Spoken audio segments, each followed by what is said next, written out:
got the goddamn meatball marinara, and they put their hand in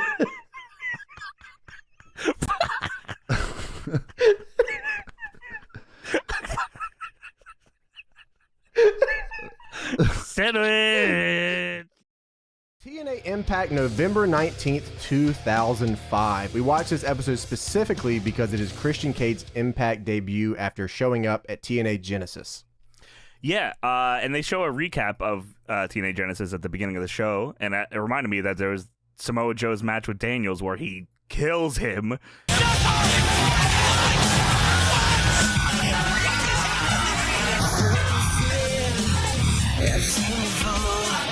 And that's where the bloody towel comes in, which is one of my favorite areas of Joe. Oh, absolutely.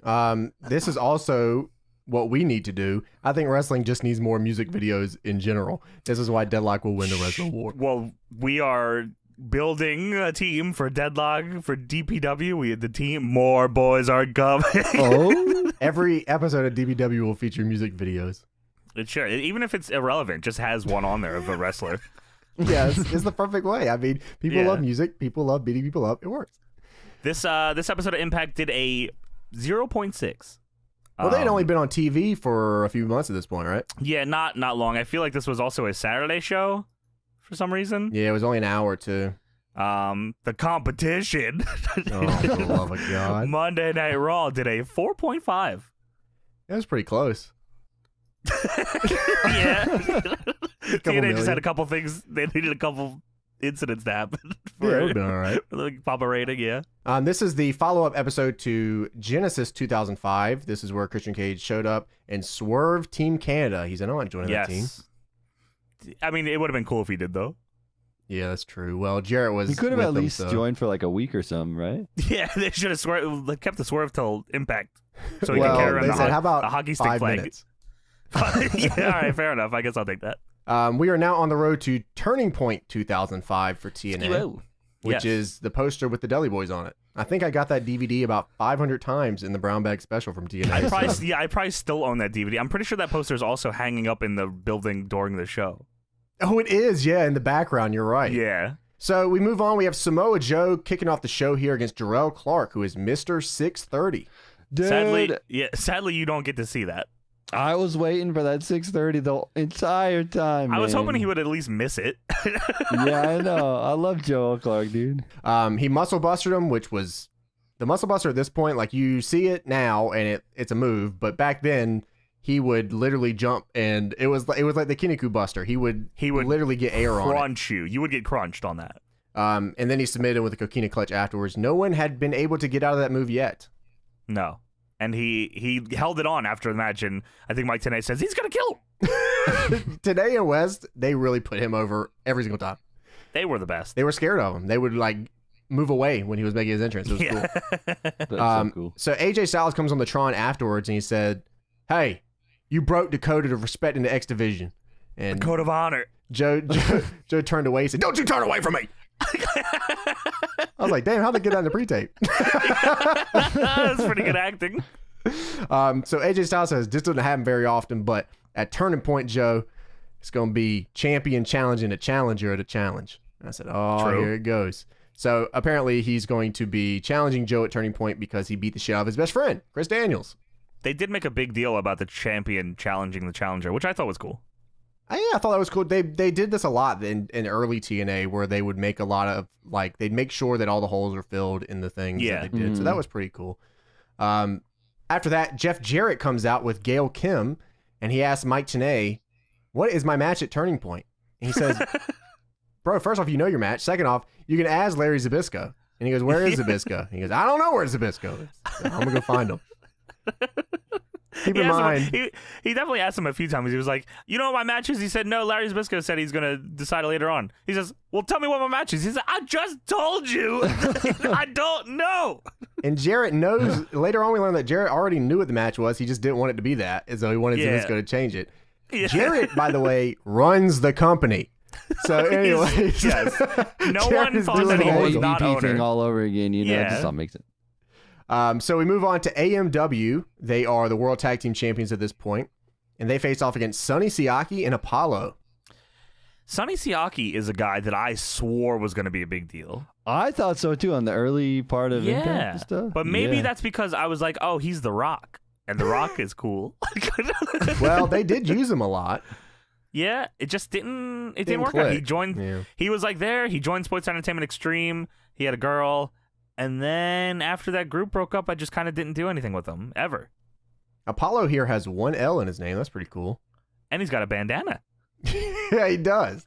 So they go into this match. They do a few hip tosses and they cut to commercial. They come back. I was hoping Mike Tenay would say we kept the tapes running for this one, but he did not. Sadly, I guess they started turning the tapes off. There was a sign in the crowd that said, "Are you gonna cowboy up or are you gonna bleed?" What the hell does that mean?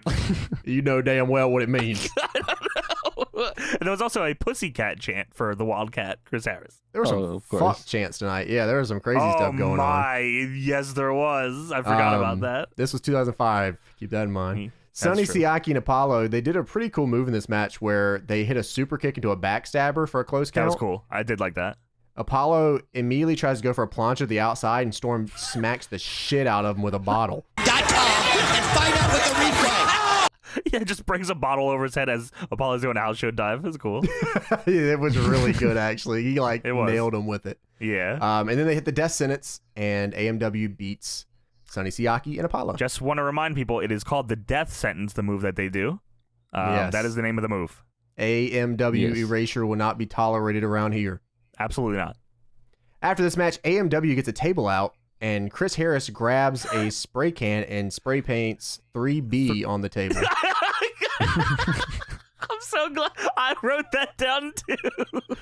I also wrote down, since the Dudleys can't read, they took offense to this and ran out. 3B. Why the fuck? How do you fuck that up? So Team 3B versus AMW in a tables match at Turning Point 2005. The Bubblies. A little bit of Bubblies. So they end up taking the table that they wrote 3B on, and then they threw it at the ramp. And I for sure thought... they chucked it. Yeah. They chucked it. I for sure thought someone was going to get hurt in the crowd. Yeah. Demon also had the titties out. Oh, you damn right he did. He's one of the... back then, he came out with the titties out and then put them up when the match started and then put them back down later.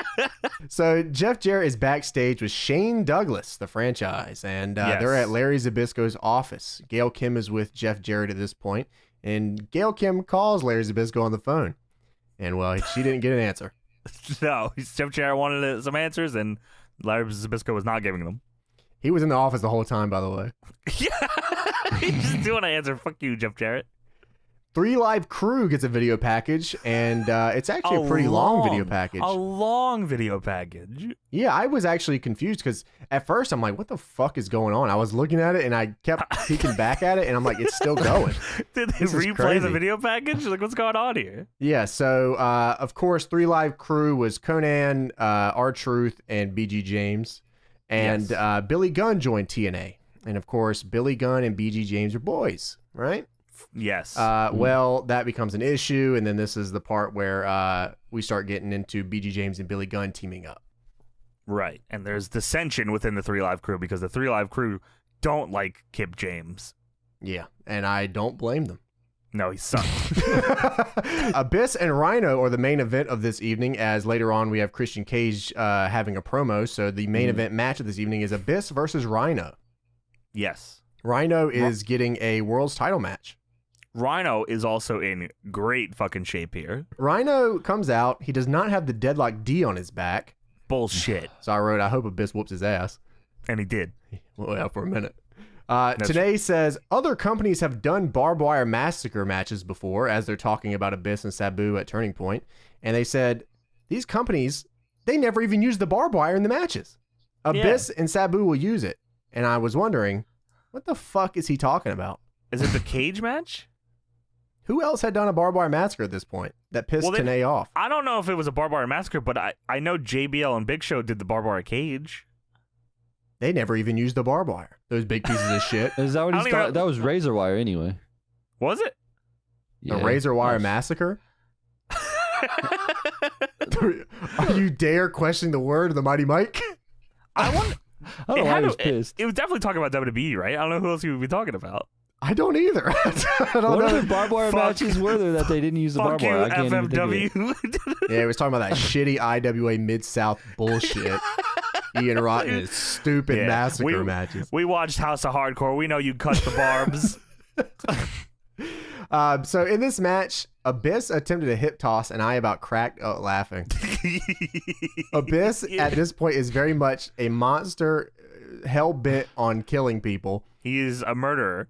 Not yet. That's 2007. That's 2007. But I mean, he's he's got a murder. He's getting there. He's got some bodies. He has his dad with him, right? We don't know it's his dad yet. Yeah, that could be anybody. We don't know who this is. And we really don't know what's going on in this match because Abyss went for a hip toss. I was like, what the fuck is going on? Why would you hip toss Rhino? Rhino probably called it, honestly. Rhino's like, hip toss. Hip toss. He said, okay. Sure. Rhino is very over here. Yeah, Yeah, I mean, was. he ruled. Rhino, at this point in the match, we're getting towards the end. Rhino sets up for a gore through a table on Abyss, but Abyss moves. And I love this so much because every time that Rhino does a gore into something, it just gets disintegrated every time. He obliterated this fucking table and just, he gored the table. It was awesome. The lights go out, and I'll be damned. Mike Tenay already knew what was going to happen. He's like, every time the lights go out, it's Sabu. And here's Sabu. I was very excited for it to be Sabu because anytime there's ever a lights out spot, even on AEW that we're going to talk about, I think Sabu. He comes in with a barbed wire steel chair, and he put a little extra barbed wire on that joint. Yeah, it was wrapped. It was like tinfoil. Abyss ends up looking... aluminum. He looks... Abyss goes, whoa. And then he turns around, and Rhino fucking destroys him. Just goes right through him. Don West is freaking out. He loves the gore. It's his favorite move. It's mine too. So Rhino ends up beating Abyss with the gore. Of course, this is the time where Rhino is very much so in the main event, which eventually transfers over to Rhino and Christian Cage doing a lot of fun stuff too. Rhino had a really good TNA run. I just remember a bunch of good stuff. He fucking ruled, man. I mean, they could have. It's not that I will besmirch the good name of Jeff Jarrett, but Rhino could have definitely had, a longer title run than he did. Yeah. Free woo. There's also, they didn't show it, but I'm pretty sure that Sabu, while Rhino was pinning Abyss, threw the barbed wire chair at James Mitchell because later they cut to Sabu and he's going to pick it up from where James Mitchell was. They just didn't show it at all. Well, I'm sure they shoot at this point. They probably taped multiple times. Yeah. I wouldn't be surprised anyways. Yeah, you're right. So Larry Zbyszko is backstage. Jeff Jarrett finally gets in the room where Larry Zbyszko's just been hanging out all show. I mean, he's been there the whole time. Jeff Jarrett talks to him, and Zbyszko goes, "Can you please get the fuck out of here, bro? I already told you that it's you versus Rhino." Yeah, and he said, away from me. He said, "Well, what about Raven?" And then Larry Zbyszko goes, "I thought you hate Raven." He goes, "I do hate Raven." I do hate him, but fair is fair. Jarrett says that he hates how TNA management is running it because it's not Zbyszko, it's TNA management. And he does not like how TNA management is running things. Yeah, fuck TNA's bosses. I hate Jeff Jarrett, says Jeff Jarrett. He also said, what about Monty Brown? And Zbyszko says, I thought you hated Monty Brown. I do hate Monty Brown. Really good. I do hate Monty Brown. So after that, we get to the big part of the evening. It's the Christian Cage TNA Impact debut. Yeah, buddy. And That the crowd theme was song. fired up for this. Yes. Oh, baby, oh, baby. That theme song is so good. Christian comes out with a short sleeve brown shirt on over a long sleeve black shirt with bootcut jeans and Timbs. He was ready to go. This is the most 2005 person I've ever seen in my entire life. He was finally allowed to be himself. That's how I used to dress all the time, man. I know. It's such a 2005 fit, right? It really is. I used to wear the shirt with the long sleeve shirt underneath it. Yeah, dude. That was the look back then. People loved that shit. Christian says, I didn't come to TNA because I got fired or because I had nowhere else to go. I came to TNA because this is the place to be, and I came to get that damn respect I deserve and to take the NWA World title. Dude, at this time, TNA was the place to be, though. It was crazy. It was awesome. Yeah, and honestly, he does get the respect he deserves. This is probably easily his definitive wrestling run. Which sucks because I feel like he does not think fondly of this run. He hates TNA. Well, we were talking about it the other night when he had to come back. I feel like he has never, post TNA, said a good word about TNA ever. Even during the Slammiversary thing when he came back, I still feel like he didn't want to say anything nice. So he's like, TNA, it's about you, the fans. The fans never change. I'm so happy to be back here for my peeps. Why do you never like TNA?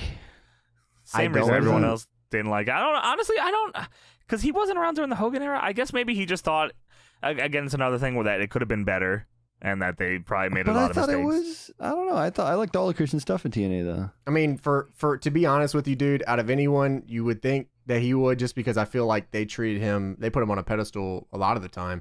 They gave him the NWA World Title. He didn't take a pin for 2 years.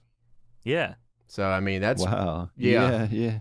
That's crazy. I mean, he lost Triple Threats and King of the Mountains and stuff, but he never like took a pin until super late in his career in TNA. He's got to watch that video that Lance Archer made for us. He would love it. Shout out. He would love it. He'd probably be like, shit, TNA was the best time of my life. I love TNA. I'm going back, baby. I'm going back. Cross the line again. Christian goes, because that's how I roll. And then Monty Brown goes, skirt. He said, because that's how I roll. You can hit the brakes on that garbage. Garbage? I love that today said that. He goes, you hit it, that garbage. Garbage? It says, Dorothy, you are not up north anymore. Welcome to the Serengeti.